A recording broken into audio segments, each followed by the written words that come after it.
injusticia cometida en contra de uno es una amenaza en contra de todos. Justicia y perspectiva con Isabel Herrera.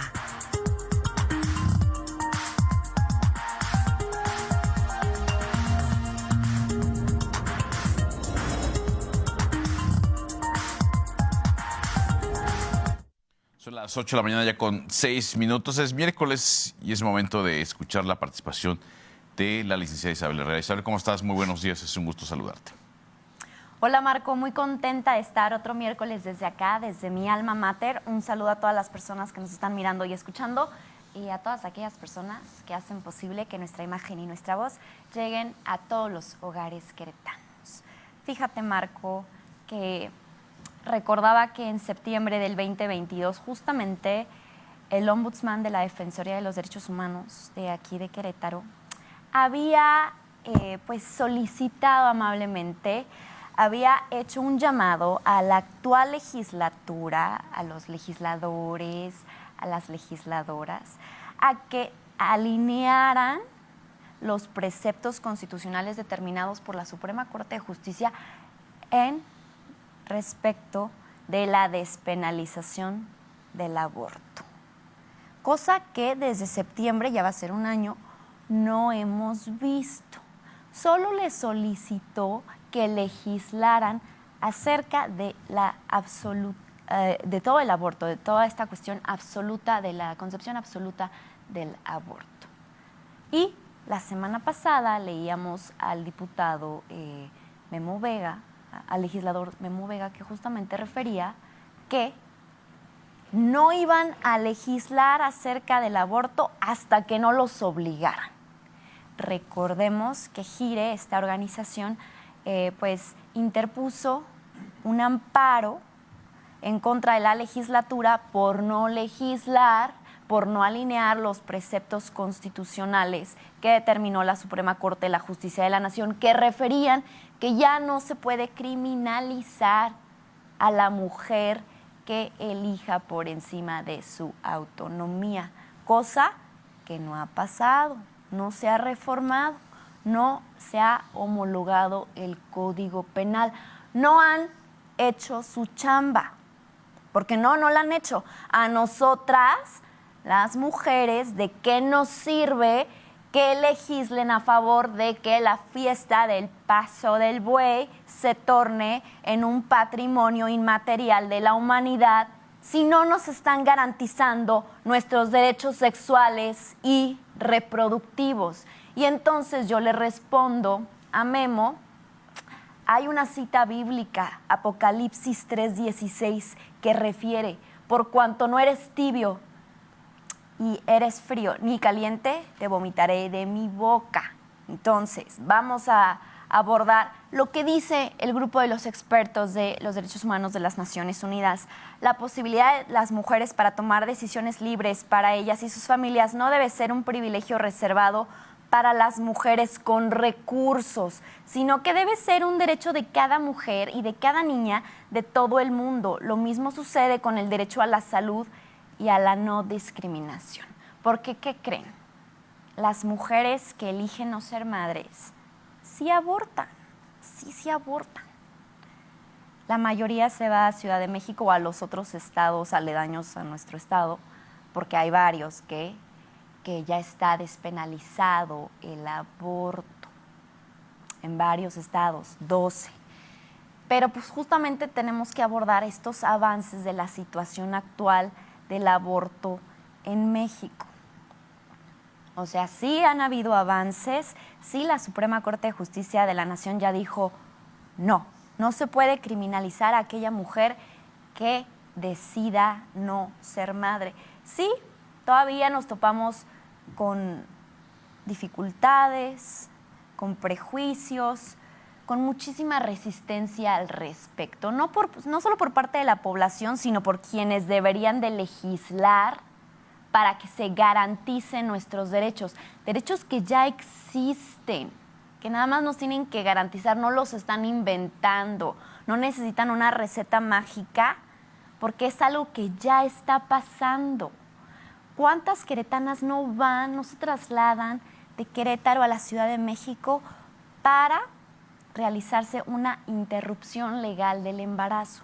¿Cuántas no tienen que acudir a los abortos clandestinos y muchas pierden la vida? Y justamente hay que reconocer también que estos avances de la despenalización del aborto en nuestro país pues se deben a todas las activistas feministas que han presionado y tienen ahora sí que llevarse también el reconocimiento que es debido, y justamente han buscado que se reconozcan los derechos sexuales y reproductivos de las mujeres, de las niñas, sí, de las niñas, porque infortunadamente lo tenemos que decir, vivimos en un país pedófilo, tenemos el número 1 de pornografía infantil, y entonces hay abusadores sexuales que pues no se cuidan, abusan de niñas y las embarazan, las preñan, y llegan a que se aplique la NOM 046 y ¿qué creen? No se las aplican porque pues les pesa el rosario. Y entonces pues hay que hablar de que también pasan estas situaciones en este país que tiene el número 1 en pornografía infantil, este país donde abundan los pederastas. Y entonces pues todavía, a pesar de eso, nos topamos con prejuicios, con resistencias y obviamente con resistencias por parte de quienes deberían de garantizarnos nuestros derechos humanos, porque justamente legislar sobre el aborto o no legislar acerca de la despenalización del aborto es una violación de derechos humanos para nosotras las mujeres, pero ahorita voy a llegar ahí. Quiero compartirles que en México, en nuestro país, el aborto es legal en justamente 8 causales, es decir, no es considerado delito cuando el embarazo es producto de una violación, cuando la continuación del embarazo pone en riesgo la salud de la mujer o la vida de la mujer está en riesgo, si el producto del embarazo presenta una malformación congénita grave, si el embarazo es producto de una inseminación artificial en contra de la voluntad de la mujer, si el aborto fue provocado de manera imprudencial, o sea, es un aborto espontáneo que es ahora sí que resultado de un accidente, o cuando la condición precaria de la mujer se agrava al continuar el embarazo, y solo en 12 estados es libre decisión de la mujer abortar. Pero hablando ahorita de los estados en los que sí se permite el aborto en nuestro país, pues tenemos que decir algo. No es como que ya quedó resuelto y ¡ay, wow! Ya cualquier mujer puede ir a abortar. No es tan fácil. Les decía hace rato que nos topamos con ciertas resistencias que van desde que el personal médico te niegue servicios básicos. Habíamos hablado de la NOM 046, que es cuando te violan. Tú tienes derecho a llegar a un hospital sin que haya una denuncia de por medio y decir, me acaban de violar, aplíquenme el kit de la violación y del aborto. Pero hay médicos a los que les pesa el rosario y se niegan y dicen que ay, no contamos ya con estas unidades. Y bueno, también se sigue criminalizando. No se brindan los cuidados adecuados post recuperación de esta práctica, y eso también es negar un servicio básico de salud, porque no solo es al momento, es también después de la recuperación. Obviamente nos topamos con la reducción de la disponibilidad de servicios, esta estigmatización, estas actitudes despectivas por parte del personal de salud, donde ellos piensan que son dioses y que pueden decidir del futuro de una jovencita, de una niña que ha sido violada por el padrastro y que infortunadamente hubo una concepción y está embarazada, una niña de 9 años, y que un doctor decida si sí o si no se te aplica la NOM 046, es una violación de derechos humanos. Y entonces estos diversos factores, a pesar de que en 2 estados ya es legal la despenalización del aborto, hay que decirlo, estos factores orillan a que mujeres que se ven en esta situación pues recurran al aborto clandestino. Y justamente referir que sin el tratamiento adecuado para garantizar la recuperación, porque son pues en cuartuchos, en lugares ahí pues que no tienen las mejores condiciones, instalaciones y facilidades para garantizar que esta mujer tenga un derecho de acceso a la salud adecuado, donde la mayoría se infecta. Entonces, no todo es como parece, pero vamos a hablar de los estados en los que en nuestro país es legal abortar. Ciudad de México, Oaxaca, sí, Oaxaca, tiene telayudas, tiene crimen organizado, tiene todo un poco, pero la mujer ahí puede abortar. Hidalgo, Veracruz, Baja California Norte y Sur, Coahuila, Quintana Roo, Colima, Sinaloa, Campeche y Guerrero. Y entonces vámonos a nuestro bellísimo estado de Querétaro, Mocho y Timorato. Tendríamos que, en el marco normativo de la ciudad de Querétaro, irnos a la Ley General de Víctimas en su artículo 29 y 30 en la fracción novena, recordarles también a los doctores la NOM 046, pero en nuestro estado solo hay 2 causales que permiten que una mujer pueda decidir por encima de su anatomía, que tenga autonomía por encima de su anatomía. Y el Código Penal del Estado de Querétaro, en el artículo 142, fracción primera, refiere a estas 2 causales, que es cuando el embarazo proviene de violencia sexual o cuando es derivado de un accidente, un aborto espontáneo. Ahí sí, y les digo que hasta el seguro lo cubre, ¿eh? El seguro médico de gastos médicos cubre eso. Les hablo con conocimiento de causa.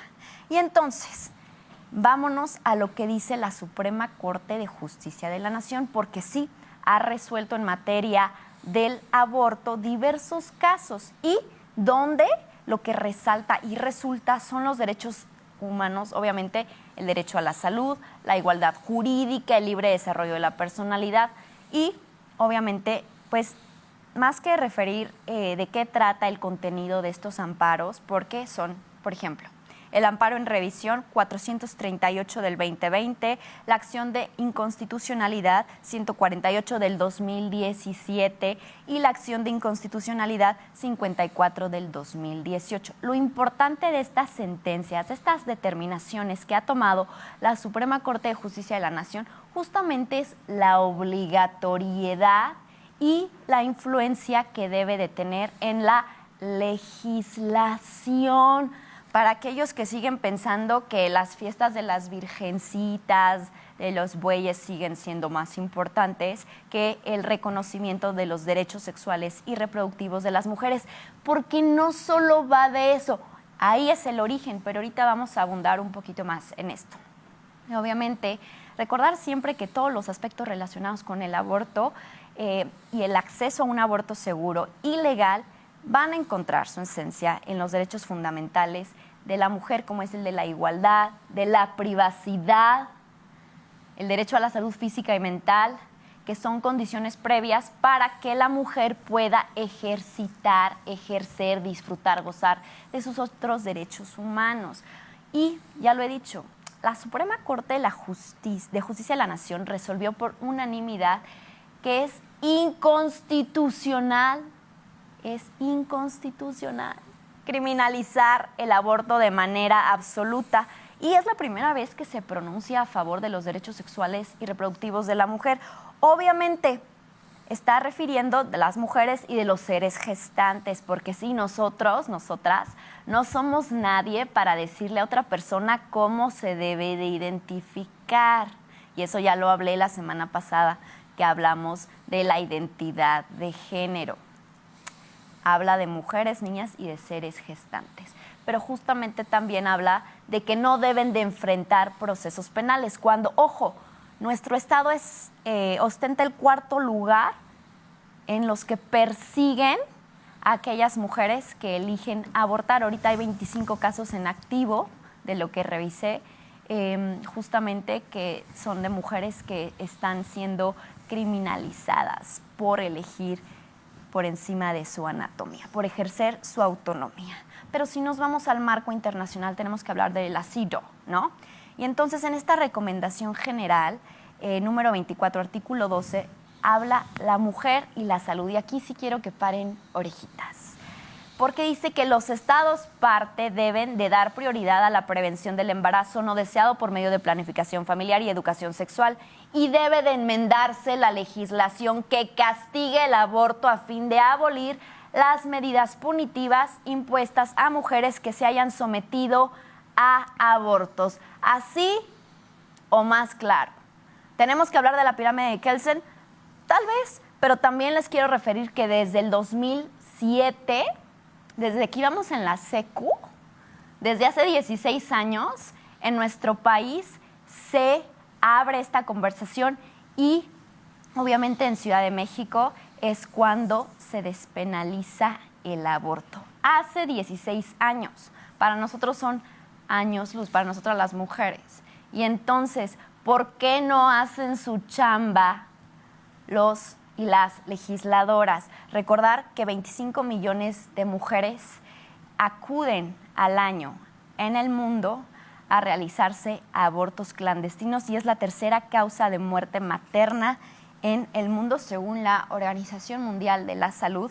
Pero también hay que referir, la CNDH se ha pronunciado obviamente a favor de las mujeres y de su derecho a decidir sobre su vida sexual y sus derechos reproductivos, y está en contra de esta criminalización que sufren cuando se ven orilladas a acudir a una interrupción del embarazo. ¿Por qué? Porque también la CNDH ha investigado, se ha puesto trucha y ha visto justamente que la falta de un derecho a un acceso de un aborto legal, seguro y gratuito es una clara violación de derechos humanos porque se vulneran no solo los derechos sexuales y reproductivos, no solo la igualdad y la no discriminación, no solo la autodeterminación, no solo el derecho a la vida, no solo a no ser sometidas a torturas, no solo el derecho a la libertad y seguridad personal, a no ser objeto de injerencias arbitrarias en la vida y en la familia. También va en contra de la libertad de pensamiento el que no puedan garantizarnos un acceso a un aborto legal, seguro y gratuito, y también atenta contra nuestra conciencia, contra nuestra libertad de religión. Y entonces la CNDH ha exhortado a todas las entidades del país a que en el marco de sus competencias, de lo que pueden hacer, obviamente, pues garanticen que las mujeres tengan acceso a esta autonomía, porque decidiendo es como ejercen su ciudadanía. Cuando pueden decidir las mujeres es cuando tienen dignidad, cuando se reconoce su dignidad y tienen acceso a una vida digna. Y bueno, yo me quiero despedir con una frase de la gran Marta Lamas, y ya se figura controversial, pero no vamos a discutir sobre ella. Marta Lamas dice algo muy conciso y muy concreto, que justamente dice: una mujer es más que un cuerpo condenado por su biología. Y con esa frase me despido, Marco. Isabel, muchas gracias. Muy interesante como siempre. Muchas gracias, Marco. Nos vemos la próxima semana. Claro que sí. Entonces. Pausa y regresamos con más información.